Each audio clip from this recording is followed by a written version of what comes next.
Jay Rawlings, and welcome to Fact or Fantasy from Jerusalem. Today I want to address the fantasy that since the first ever multi-candidate elections in the Palestinian Authority, and which was a wonderful thing, that there is now a new day of hope for cooperation between the Palestinian leadership and Israel. The assumption is that now, under Mahmoud Abbas and his newly elected cabinet, that the fanatic militarism of the Arafat era has disappeared into thin air. This false hope has been sadly confirmed by two very alarming events that have occurred since the election.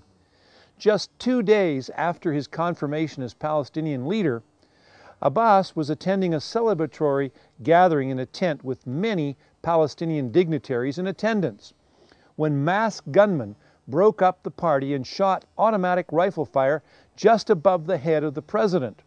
It turned out that these masked gunmen, terrorists actually, were part of the Islamic Jihad fundamentalists who were giving Abbas a warning that they could get him if he doesn't remain firm enough in his stance against Israel.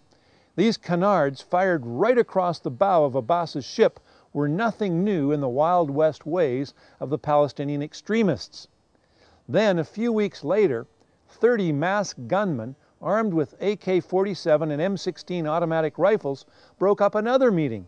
This time they took on 1,000 members of Abbas's Young Fatah movement, who were considering ways to reform the Palestinian Authority by leaning towards such democratic ideals as free and open internal elections and ending corruption and graft.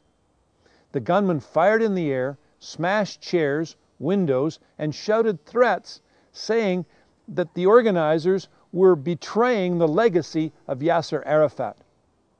The anarchist gunmen succeeded in intimidating the would-be reformers and forced them to call off their meeting.